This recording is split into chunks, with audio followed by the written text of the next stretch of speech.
안녕하세요. 시장의 언어입니다. 긴 설 연휴 다들 잘 보내셨나요? 다시 문을 연 시장을 보면서 혹시 이런 생각 안 드셨어요? 어? 뭔가 분위기가 좀 달라졌는데 하고요. 1월 내내 시장의 주인공이었던 대형주들 기세가 한풀 꺾인 것 같고 그 자리를 그동안 주목받지 못했던 중소형주들이 채워나가는 그런 미묘하지만 분명한 흐름이 느껴지거든요. 네, 정확히 보셨습니다. 그건 감이 아니고요. 실제 데이터로도 확인되는 명확한 변화죠. 2월 들어서 대형주 지수의 상승 탄력은 눈에 띄게 둔화됐어요. 반면에 그동안 소외됐던 중소형주 지수는 바닥을 다지고 확실히 고개를 드는 모습을 보여주고 있습니다.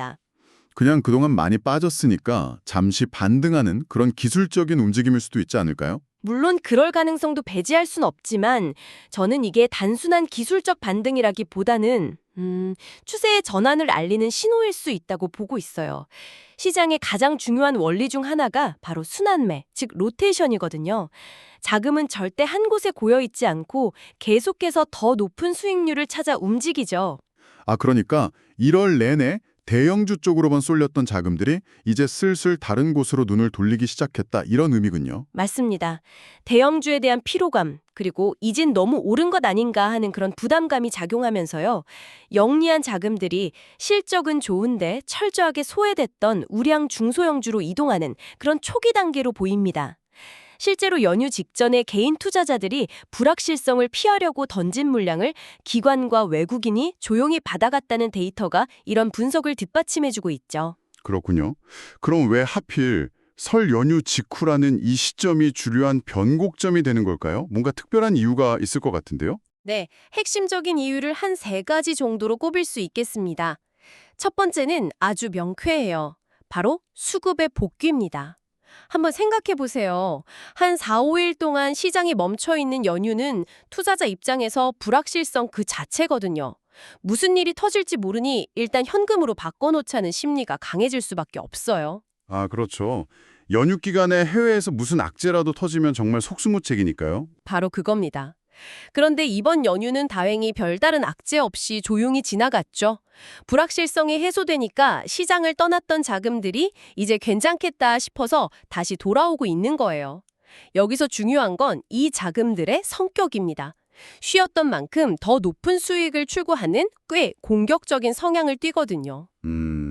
이미 많이 올라버린 대형주보다는 아직 오를 여지가 많은 쪽으로 갈 가능성이 높겠네요. 정확합니다. 이미 바닥에서 꽤 오른 대형주보다는 아직 상승 여력이 충분한 중소형주가 이 자금들 입장에서는 훨씬 매력적으로 보일 수밖에 없는 거죠. 확실히 연초 이후에 대형주랑 중소형주 간의 온도차가 정말 컸어요. 마치 대형주만 다른 세상에 있는 것 같았으니까요. 이 벌어진 격차 자체가 또 다른 이유가 될 수도 있겠네요. 네, 그게 바로 두 번째 이유인 키 맞추기, 그러니까 갭필링 현상으로 이어지는 겁니다. 1월 동안 대형주가 홀로 질주하면서 둘 사이의 주가 격차는 마치 팽팽하게 늘어난 고무줄처럼 벌어졌어요. 그 비유는 정말 와닿네요. 한쪽만 너무 땡겨져서 곧 탁 하고 끊어지거나 아니면 반대쪽으로 확 돌아올 것 같은 그런 느낌이었죠. 맞아요. 시장에는 평균 획이라는 자연스러운 법칙이 작용하거든요.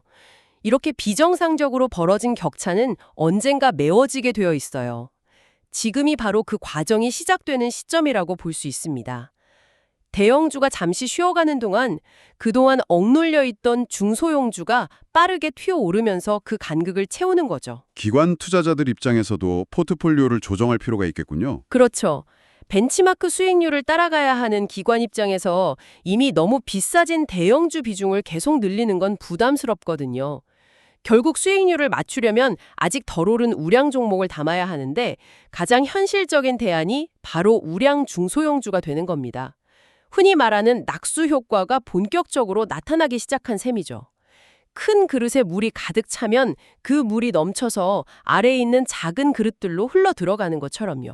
자, 그럼 수급도 돌아왔고 가격 매력도 생겼고 여기에 불을 붙일 만한 또 다른 계기가 있을까요? 물론이죠.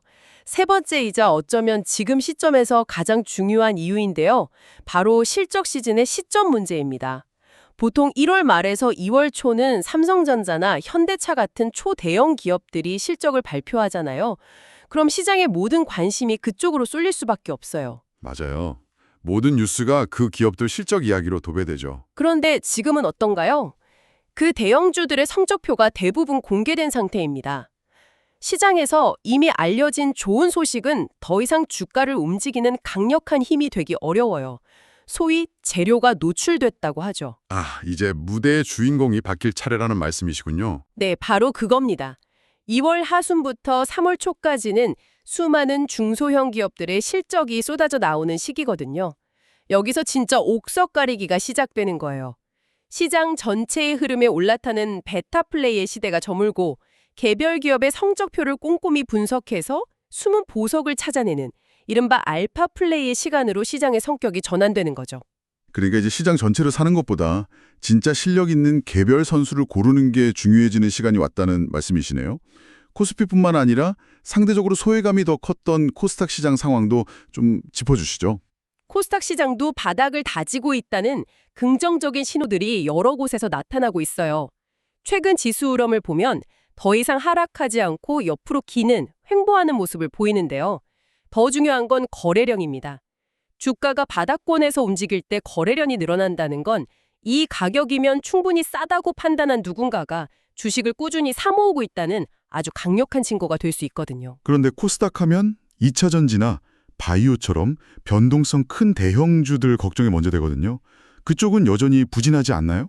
좋은 지적이세요. 맞아요. 코스닥 시가총액 상위를 차지하는 2차 전지나 바이오 종목들이 주춤하는 건 사실입니다. 하지만 그 안을 자세히 들여다보면요.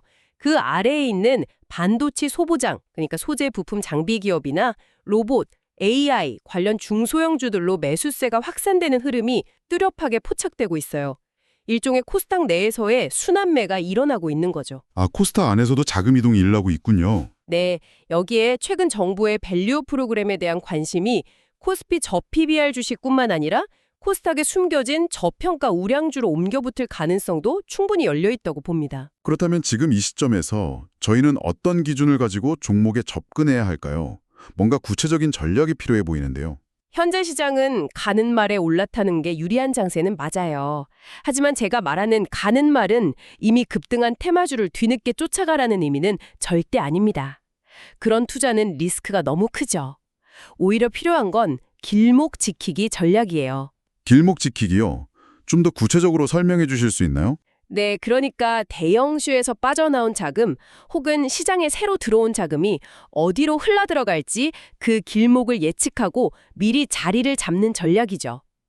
구체적인 섹터 선정 기준을 세 가지로 제시해 드릴 수 있어요.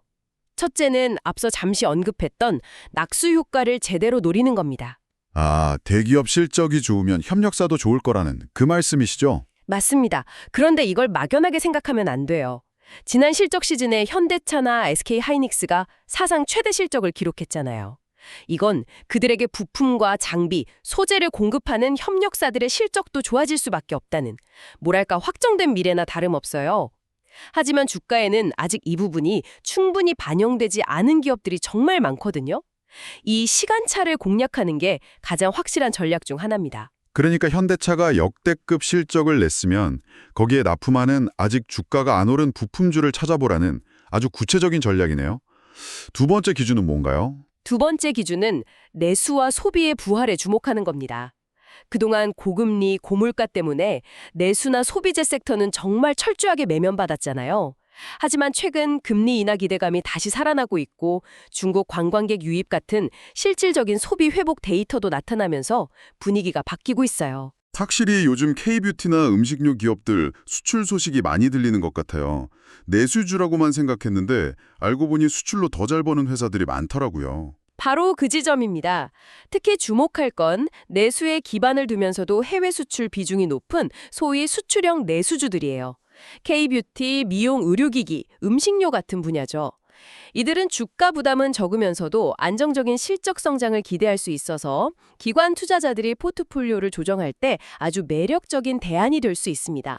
마지막 세 번째 기준은 무엇보다 중요할 것 같네요. 네, 마지막이자 가장 근본적인 기준이죠. 바로 확실한 숫자, 즉 실적입니다. 중소형주 투자의 가장 큰 위험은 실체 없는 기대감만으로 주가가 올랐다가 급락하는 경우를 피하는 거잖아요. 이걸 피할 유일한 방법은 재무제표를 확인하는 것뿐입니다. 결국 뜬구름 잡는 테마가 아니라 장부를 열어보고 진짜 돈을 잘 버는지, 빚은 남는지, 앞으로 더 잘 볼 거라고 기대를 받는지 기본으로 돌아가자는 말씀이시군요. 정확합니다. 구체적인 기준으로 세 가지만 기억하시면 좋아요. 첫째, 매출만 늘어나는 게 아니라 실제 이익이 남는지를 보여주는 영업이익률 OPM이 개선되고 있는가. 둘째, 고금리 시대에 이자 부담을 견딜 수 있는 안정적인 부채 비율을 가졌는가. 셋째, 전문가들이 실적 전망치를 올려잡고 있는, 즉 주당 순이익 EPS 추정치가 상향되고 있는가. 이 세 가지를 꼭 확인해야 해요. 만약 PBR이 1배 미만으로 저평가 상태인데 자기 자본으로 돈 버는 능력인 ROE가 10% 이상 꾸준히 나오는 기업이 있다면 그런 기업은 지금 같은 장세에서 보물과도 같죠. 듣고 보니 중소형주 투자가 분명 좋은 기회라는 건 알겠습니다. 하지만 기회가 큰 만큼 위험도 따르기 마련이잖아요. 말씀하신 것처럼 양날의 검이 될 수도 있을 텐데 투자할 때 특별히 조심해야 할 점이 있다면 짚어주시죠. 네, 아주 중요한 지적이에요. 그래서 반드시 세 가지 필수 체크리스트를 확인해야 합니다. 첫째는 거래량이에요.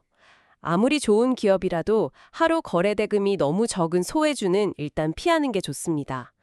내가 원할 때 팔 수 없는 유동성 위험에 처할 수 있거든요. 사고 싶을 때 못 사고 팔고 싶을 때 못 파는 것만큼 답답한 상황도 없죠. 그렇죠. 최소한 시장에 관심이 막 유입되기 시작해서 거래가 원활한 종목을 고르는 게 안전합니다. 둘째는 재무 구조를 꼼꼼히 봐야 해요. 단순히 주가가 많이 떨어졌다는 이유만으로 적자가 대속되는 부실 기업에 투자해선 절대 안 됩니다. 아, 맞아요.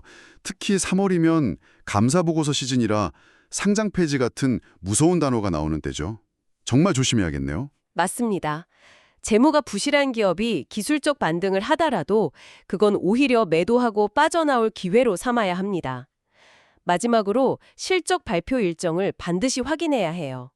실적 발표 전후에는 주가 변동성이 극도로 커지기 때문에 언제 성적표가 나오는지 미리 알고 대응 전략을 세워두는 게 필수적입니다. 오늘 이야기를 종합해보면 설 연휴라는 불확실성이 거친 지금이 포트폴리오를 적극적으로 재정비할 골든타임이라는 결론이 나오네요.